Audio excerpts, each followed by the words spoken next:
Ez az ErdőGIS szoftver, ami egy szakmai, térinformatikai alapokon nyugvó szakmai rendszer. Hogy aki ismer minket, tudja, hogy 96-ban kezdtük el először erdészeti szakmai rendszerek fejlesztését, elég sokáig eljutottunk, és 12-ben kiúzták alólunk a szőnyeget, sajnos, és ugye erre rá is ment az egyik cég, de ezt most próbáljuk visszahozni teljesen új alapokon, webes alapon. Ez maga az ErdőGIS, aminek a célja az, hogy több szereplőt ki tudjon szolgálni.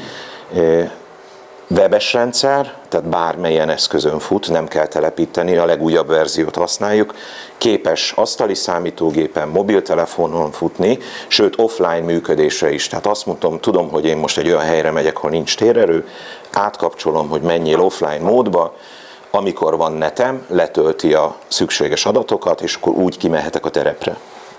Ugye napra kész, 4 hetente frissül az adatbázisa az NFK-tól, úgy állítjuk fel, hogy egyszerűen kezelhető legyen, nagyon könnyű, responsív felülete van, és az a célunk, hogy valamennyi erdészeti szakmai funkciót lefedjük, modulonként építkezünk, ugye ez régen is így volt a mi rendszerünkben, amit mások is másoltak.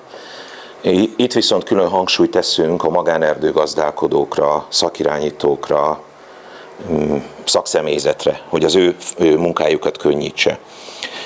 Asztali kezelőfelülete, mobiltelefonos kezelőfelülete, nem akarok belemenni a komponensekbe, hogy épül fel. Itt már látszik, hogy hányféle, tehát mind a tulajdonost képes adatokkal ellátni, mi zajlik az ő erdejében, mind a gazdálkodónak nagy segítség, mind a szakirányító, akár szakirányító vállalkozás, akár szakszemélyzet munkáját ki tudja szolgálni. Erről majd Norbi fog kollégám részletesebben beszélni. Mind a szakirányító hozzárendelheti a gazdálkodó önmagához, de lehet fordítva, hogy a szakirányító magához rendeli a gazdálkodókat. És van egy koordinátor, ezt jelen pillanatban ugye a Kis Jánosség, a Magánerdőkért Egyesület tölti be. Ők taposták ki azt az utat, hogy ez a rendszer is megkapja az NFK-tól az aktuális erdőadatokat. Jó, ami fontos, hogy az erdőgis.hu-n érhető el, mindig onnan lesz elérhető, ott lehet bejelentkezni, most van már fönt működő demo, egy erdőrészlet van benne, ki lehet próbálni, és ott elérhető a súgó is, minden egyes funkció részletesen megnézhető. Tehát ha valaki meg akar ismerkedni a rendszerrel, akkor demóként be tud lépni, és a súgóba végig tudja kattintgatni, de a súgóba eléri az összes funkciót. És amiről én még beszélni akarok, a bemutató, itt is élesbe akarjuk bemutatni a rendszert, az, hogy milyen modulok vannak már benne. Ugye természetesen a térképi és leíróadat megjelenítő rész, tehát teljes térképi támogatással, térképi funkciókkal. Benne van a fahasználati tervező műveleti lap, az erdősítés tervező funkció. Ez előállítja a beküldhető nyomtatványokat. Dolgozunk azon, hogy ezt gombnyomásra be lehessen a hatósághoz küldeni. Ez lenne a cél. Szerintem szeptemberig véglegesen, tehát én azt mondom, hogy most már elkészült, mert teszteljük ezeket a modulokat, erdőbecslés, erdőkárbejelentő és részterület támogató, ugye ez egy térinformatikai funkció, ezek a modulok elérhetők.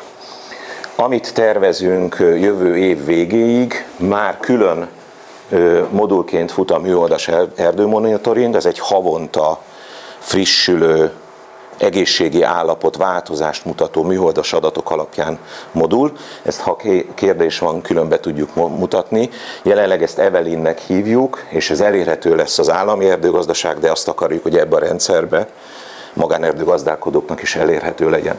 Van külön egy készletkezelő modulunk, ez egy nagy magánerdőgazdálkodónál fut, de ebből egy általános rendszert akarunk készíteni, valamennyi készletmozgást támogatva.